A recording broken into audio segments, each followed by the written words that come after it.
kanina ay napag-usapan natin ang ilan sa mga karanasan ng mga batang 90s and Gen Z kids. At sa puntong ito ay lalaliman pa natin ang ating talakayan tungkol sa mga pagbabagong nararanasan ng bawat henerasyon. So, meron ba kayong Filipino old school na kaugalian o gawain na gusto ninyong magstay or ipagpatuloy pa ng mga bagong henerasyon? And what about the Gen Z practices naman na gusto niyo namang i-normalize? So, simulan muna natin kay Arman. Siguro yung kailangan na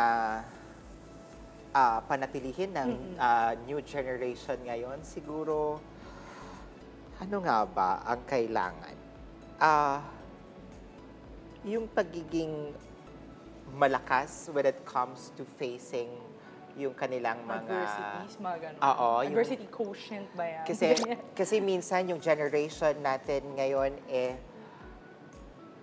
pag, like for example, sa school, napagalitan, konting galit ni teacher, nagdadamdam na, ang dami nagiging sensitive na kailangan minsan wag mawala sa kanila na may mga bagay na we need to accept it, hindi man agad-agad. So, pagdaanan. Kasi, sabi nga nila, yung challenge and obstacles that you're gonna face to your life ay parte yun para maging malakas at maging matatag ka bilang isang individual. Hindi kasi pwedeng palagi na ang nararanasan natin ay yung gusto lang natin. Kailangan tanggapin ng new generation na may mga bagay talaga na hindi aakma doon sa gusto natin. Or di aayon sa gusto hindi nila. aayon. Kaya nga, hindi katulad ng generation namin noon na oo, ayaw ko, but I need to accept it.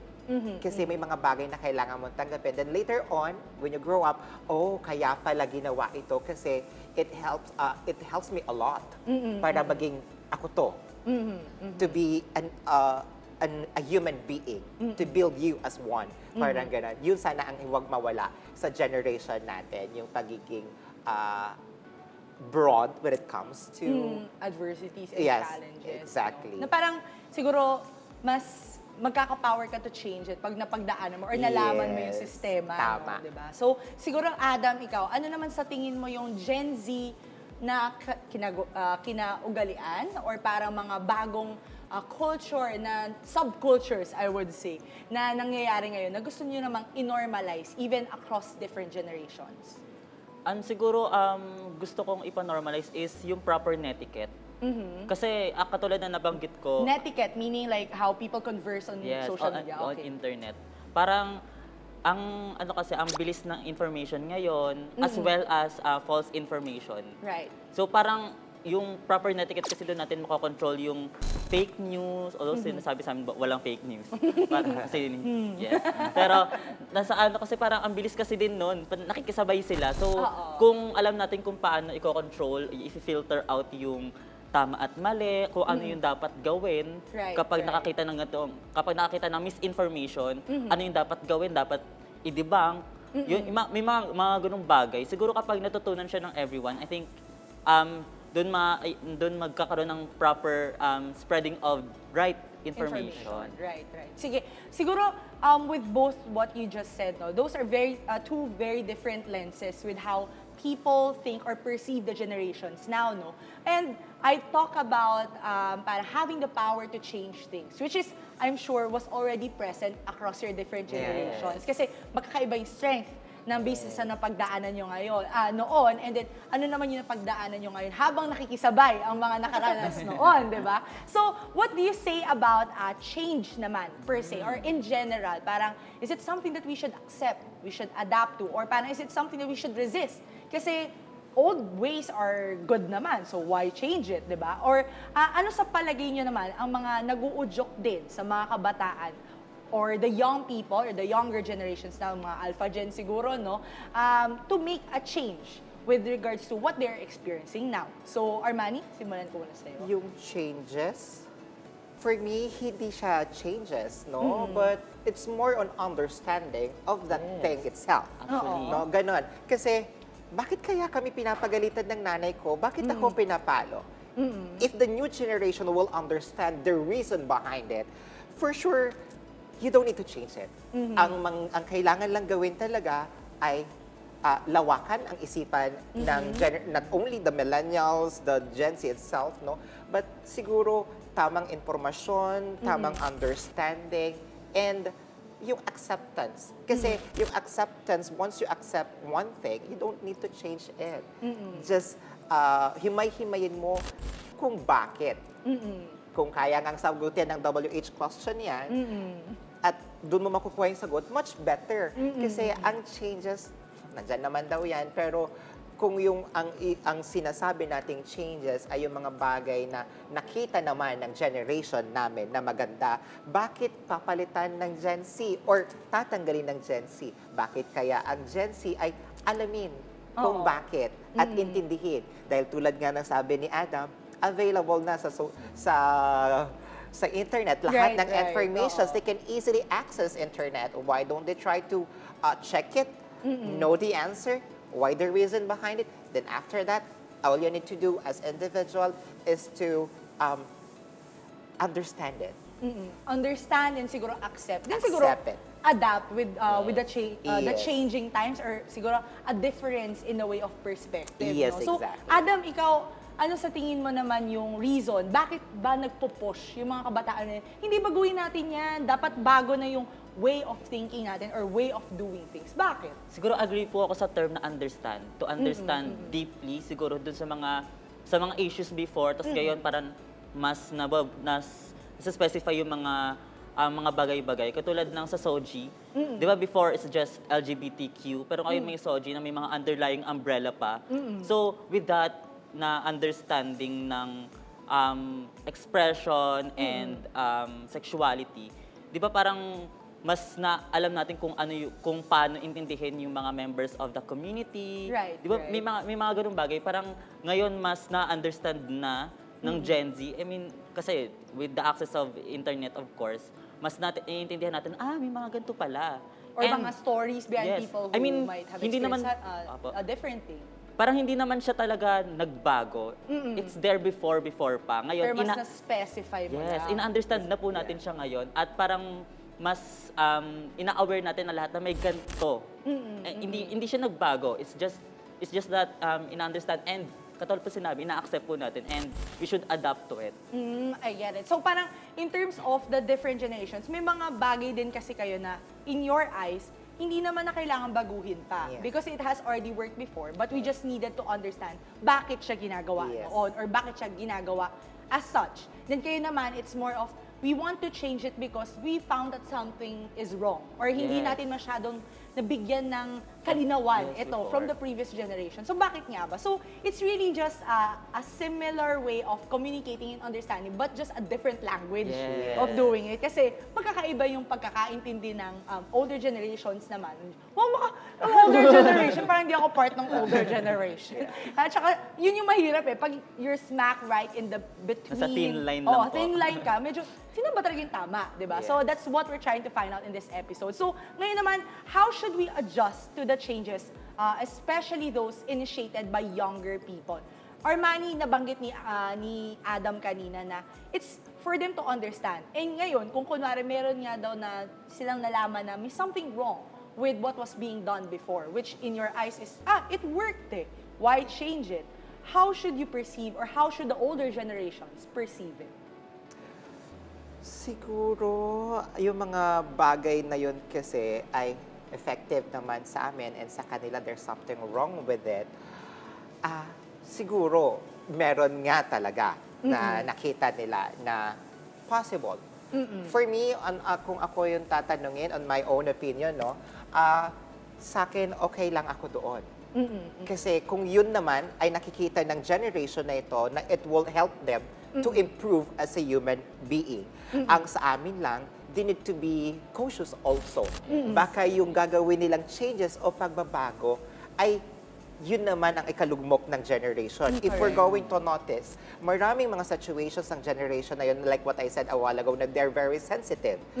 Konting kibot lang, galit na. Ito nga yung lagi na pag-uusapan na stop the stigma of mental health na tinatawag natin. It's because some, hindi ko na sasabing most, but some of the generation, entitled sila doon sa mga sinasabi nila. Yeah, we have informations. This is a factual information. This is not just an hearsay. ang sinasabi nila.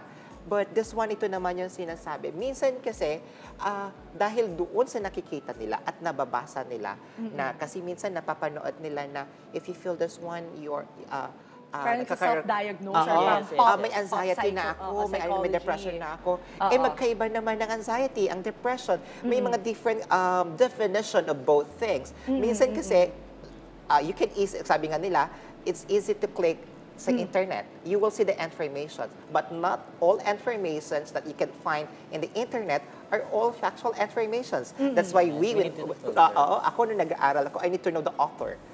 Kasi kailangan nating malaman kung reliable ba ito. Merong isang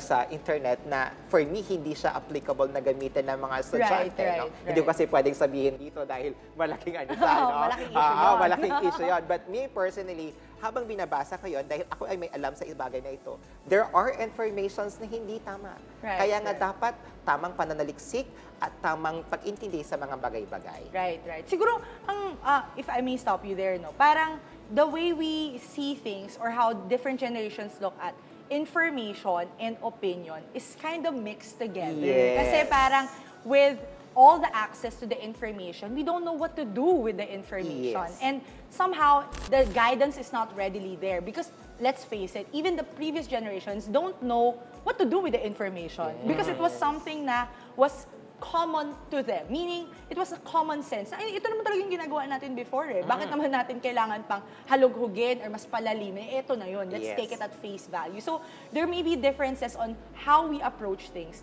Depends on what we label it, di ba? So, the label is very important. Is it a fact? Is it an opinion? Yes. Or is it something na we just accept because we relate to it. So, magkaibang bagay din yun. So, ito naman, siguro, Adam, this is something that you can also answer, no? Ano naman yung masasabi ninyong boundary between being enlightened versus, ito, nabanggit ni Armani to, versus being entitled sa mga kabataan? Siguro, sobrang thin line po kasi nun. Pero, I think, mag-aral talaga siguro ng tamang impormasyon. Kasi, kahit na very into technology na kaming mga Gen Z or yung generation namin, may thin line din kasi yung dinadaanan ng fake and right information. So with that, parang alamin natin kung ano yung tamang resource. Katulad po ng ginawa ni Sir na i-filter kung saan ito nanggaling. Sino kung, nagsabi? Yes, kung reliable ba yung pinagmulan. And through that, I think may human instinct naman tayo kung ano yung tama at kung ano yung credible, di ba? Kaya nga may mga tinatawag tayo influencer ngayon kasi sila yun sa tingin nating tama. And kung nakikita natin na pwedeng maging reliable tayo dun sa tao na yon, I think doon, pwede nating salain yung mga bagay-bagay na nalalaman natin. Right. So, siguro, in a sense, meron kayong point na, kapag reliable to, meaning influencer, or kunwari, influencer siya nanggaling, would you deem it as a truth to or fact to? Kasi siya yung nagsabi. Kayo, Adam, napapansin mo ba sa generation yun ngayon? Na parang kapag si ganito ang nagsabi, reliable siya. Pero kapag ninitpick mo yung sinabi niya, parang hindi naman. And ano sa tingin mo yung naging observation or reaction ng mga kapwa mo Gen Zs kapag pinoint out mo yun? Siguro doon po pumapasok yung sensitive na part. Pero explain ko po kung bakit. May mga tao po na influencers, parang doon nagre-rely yung mga tao minsan sa information. Pero as we viewers, dapat alam din natin kung tama talaga yung sinasabi nila. And doon papasok yung call out. Although, kailangan natin i-tolerate yun kasi may mga point na nagiging cancel culture na siya. Okay. Pero tamang pag-call out lang doon sa influencer. Kasi at the end of the day, tao din sila eh. Magkakamali din sila. May chance na mag-spread din sila ng mali. And kung alam natin siya personally, kung mali yung talaga nasabi niya, pwede natin siyang i-call out, i-correct. Yes, i-correct, i-educate. Yun po yung maganda kasi mabilis natin silang ma-educate. Correct. So, Ma-change agad. yes, ma-change agad. Parang doon po doon pwede nating mabalance sa isa't isa yung na-influensyahan nila tayo. Kung mali naman, influensyahan natin sila ng tama. Right. So that's why I agree with what you said na parang proper netiquette is something that like encompasses all generations. Kasi depende kung sino nagsabi. Hindi necessarily siya yung tama. But at the same time, something also na parang all generations should confer to is depende sa pagkakasabi Yes. is also how people would accept, no? Or parang take the information. Kasi paminsan pwedeng tama ka, pwedeng matalino ka, pwedeng credible ka, pero the way you said it isn't something so acknowledging or Yes. something so welcoming. Kaya parang, shucks, it makes everyone uncomfortable, and at the same time, it crosses the boundary of what's being respectful. What do you choose? Being kind or being right, diba? So that's also another question online across different generations. So siguro yung question ko din, siguro to both of you, no, how can older generations guide the youth naman without being imposing when it comes to what you would probably think as outdated practices? So siguro, Adam, ikaw muna simulan ko. And then siguro, Armani, kung meron kang masasuggest or a message to mga generations din natin. Yup. Siguro, katulad po sa research, may mga bagay na outdated na, di ba, para sa thesis nga parang 5 to 10 years na lang yung Exit na yung yan. mga Bye-bye parang sa journey. same din po yan sa mga may iba't ibang practices. Right. So I think ang dapat matutunan ng mga older generation is to adapt to what the technology is giving to us. Parang kung ito yung kailangan ng generation ng technology ngayon, I think we should adapt to it. Hindi may mga bagay na kailangan nating iwan kasi nga hindi na sila relevant ngayon. Parang mag-adjust lang tayo kasi at may mga bagay na kailangan pa rin i-retain pero may mga bagay na kailangan din natin talagang i-let go kasi hindi na siya angkop na practice para sa generation ngayon lalo na really into technology na. Armani, ikaw naman. Tama yun. Siguro ang kailangan lang naman talaga sa amin, sa generation namin, ay communication and right understanding of the changes. No, yun naman ang ang generation, ang millennial, hindi naman nila inaayawan talaga si Gen Z. It's just that may mga bagay lang sila na medyo yata to na maganda itong talakayang ito dahil meron ito. At least nalilinawan kami bilang millennial kung bakit nga ba ganon ang mga nagiging reaksyon ng Gen Z na kung saan na-educate din kami. Ang mangyayari dyan is we need to have the communication and right understanding, adaptation ng mga bagay-bagay. Lahat ay magiging maayos. And of course, we can help. Actually, dapat hindi talaga inaano si Gen Z and si Millennial. Dapat ang nangyayari sa kanila is a word collaboration. We need to collaborate to have that one concrete approach sa mga bagay na nangyayari ngayon. Right. Kasi sa amin naman ang galing yung technology na yan. Yes, Kami ang una, then sumunod lang. Kami ang una sa computer, then enhance ng new generation. So, kumbaga, Enhancement ang correct. So parang it's kind of respecting also what each generation Yes. brings to the table. Kasi Yes. the progress naman came with everyone before us. And so dapat tanggapin din ng mga ones before us, bago na kasi mas Yes. pinai-improve din ng mga Yes. sumunod. No? So, siguro last thing na lang, how do you think can we achieve harmony among older and newer generations? So we talked about understanding, we talked about proper communication. But what's that one thing na parang, ito talaga yung dapat natin pagbukluran eh. Should it be a war? Should it be something na life-changing or drastic para magsama-sama ang iba't ibang generation? What do you think should it be? Feeling ko kasi communication is the key po talaga eh. Kahit sa War can be avoided with Yes, communication. exactly. Diba? Kahit sa ang aspect naman po ng relationship, kahit anong relationship yan, basta naka-communicate ng maayos yung mga bagay na, ito hindi na to pwede ito pwede pa to. Di ba, pag na-communicate siya ng maayos across the generation, I think doon magkakaroon ng understanding na, pwede pala to. Kaya, ganito pala to. So parang magkakaroon ng realization ang iba't ibang generations kung ano yung applicable sa kung ano yung kailangan ng society natin ngayon. Doon, Right. communication pa rin po talaga for me. Okay. I agree with communications at i-add ko lang siguro yung word na respect. We need to respect each opinion of each individual. It doesn't matter if you're a millennial or Gen Z. Yes. Once you respect the opinion and thinking ng isang tao na yon, nothing will go wrong. Kasi we have individual differences. Correct. And that's constant. Just accept it. Yes. Accept and respect. Again. So yung acceptance and respect is something na we've been trying to throw around a lot in this session. No? So I'm sure yung respect ng ating mga manonood, no, ay mas tumataas with all this sharing na ginagawa natin. So, sana respetuhin din ng mga manonood din natin kung ano yung opinions din ng mga guests natin. And I'm sure yung mga nakakasalamuhan nyo on the internet. Kaya naman, huwag kayong bibitiw, guys, dahil tuloy pa rin ang aming talakayan sa pagbabalik lamang ng Schoolmates!